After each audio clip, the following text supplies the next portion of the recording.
I can think of a teacher, I was setting up a sort of a democratic practice in the school to have what I call a dynamic agenda for a multi-day meeting. This is at the end of the school year. We have some time together to debrief what went well, what we could strengthen, that kind of thing.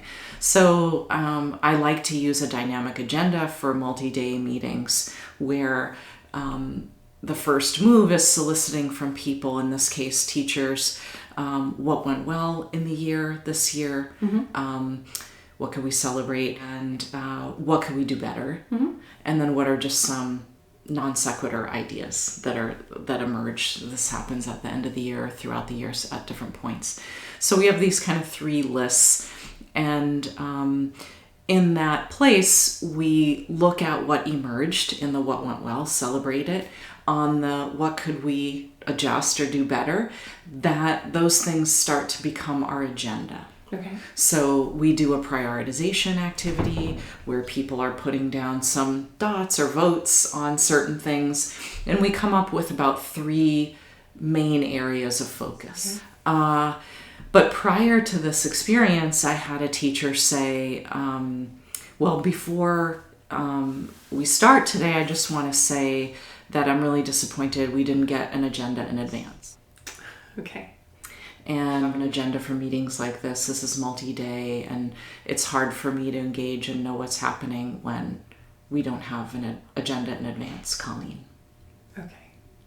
So I just said, thanks for sharing that, and I hear that, and I'm taking it in, and let's start our work. So, it was deliberate on my part. If I send an agenda out in advance, that's authoritative. That's me being in charge of most things, or maybe collaborating behind the scenes with a few people who are available to do so.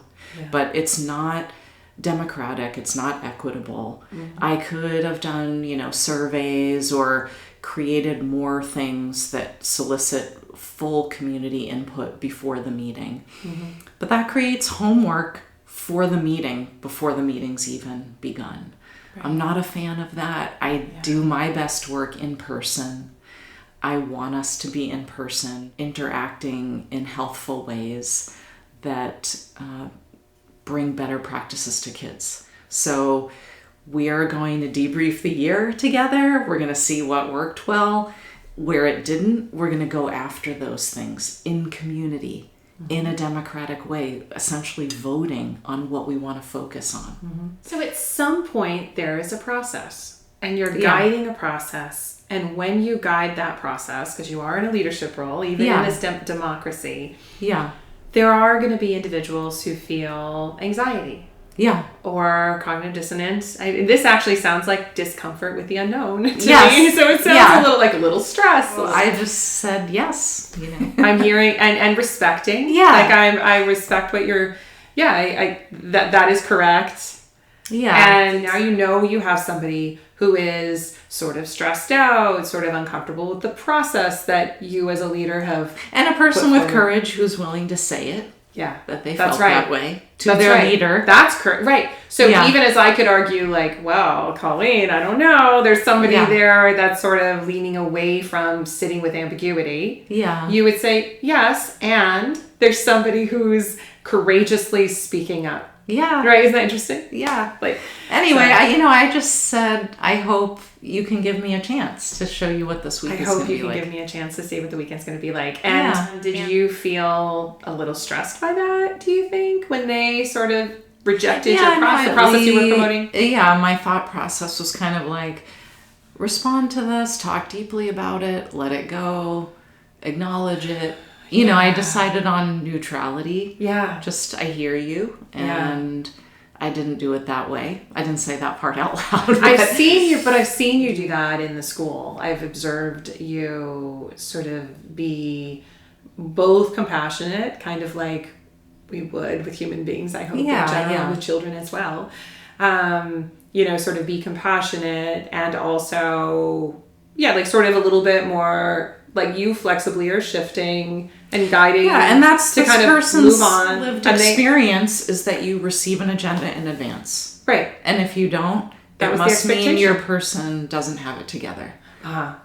So there's, right. Yeah, and I did say there was an advanced email that said, we're moving into this exciting week. We'll do that dynamic. So this is agenda. different than me. So if I were feeling a little bit like this, I might, if I were to communicate that, I might struggle to like communicate, there was this, or maybe I would communicate it, but inside I would really be struggling. Yeah. No, I didn't want to make a lot of time on this because I had a plan for us and I wanted to get going.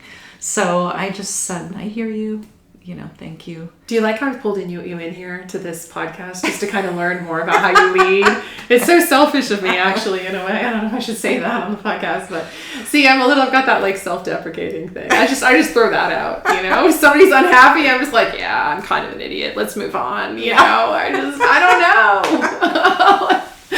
This person's unhappy, what to do? So I like roll over. What they said isn't the focal point. I can't let that be the whole thing. We have a plan, and I'm ready to roll. Yeah. So I'm just gonna hear it and affirm. Yes, I see you. You hear it. You affirm. Yeah. You take mental note. Okay, I don't want this to be the focal point. Let me communicate. Mm-hmm. Reflect back what the person said, and so affirm. So agree. Yeah. Yes, and that happens. This whole process is just more about focusing on the wisdom in the room and saying we got this as a group, and that's the process. So yes, you can engage a process as a leader. Somebody can struggle with that process. It's not about right, wrong, and I'm not saying that either. I'm not saying you think that, I think that, whatever. But just this is the process. Yeah. That you're that you see based on the research. Actually, I would argue, because I know everything you do is based on research. Well, I just want people to feel invested in the work. No one in their life,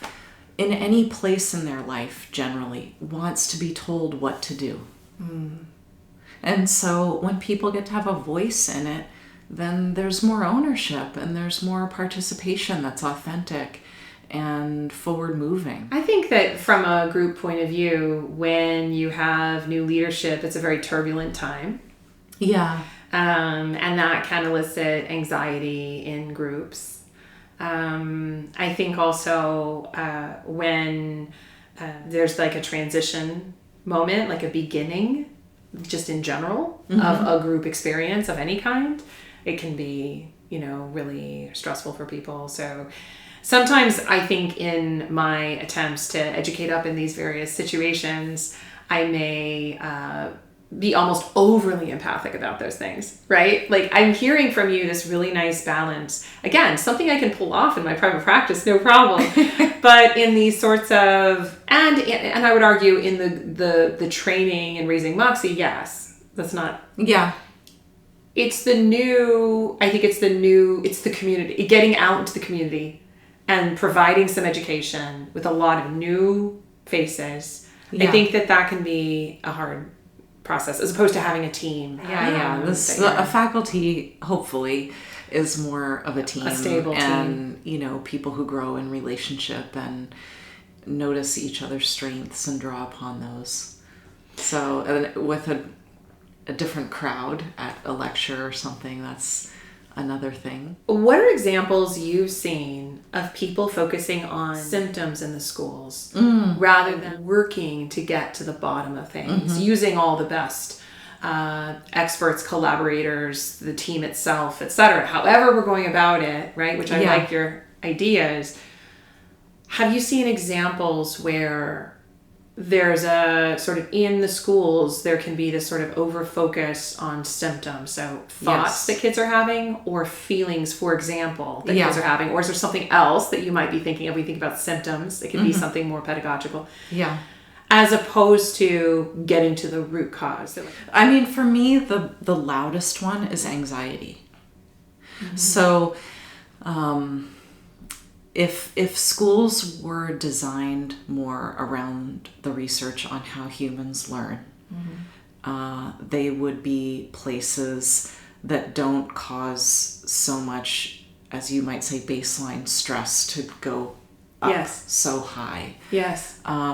So when a school is designed around the research, you can lower the possible anxiety right off the bat or within time as a student comes to know the school they're in. I think, a malpractice across our country is that we have schools that are based on a factory model, from the industrial era. Yes. And that in no way has correspondence with human development, human learning. And the diversity of humans that walk into the door. Yes. So that is a big problem. Schools are contributing to anxiety. Mm-hmm. But when you work at a progressive environment like I do, and you're willing to have in place both a school design that's research-based and instruction that's research-based and school culture, that's like the trifecta. Mm-hmm. And what happens then is the anxiety that students enter with falls away. Mm-hmm. Because the school isn't kind of doing that to them. So this came up in multiple conversations I've had with other educators. You're complimenting what some others have identified as well. So Colleen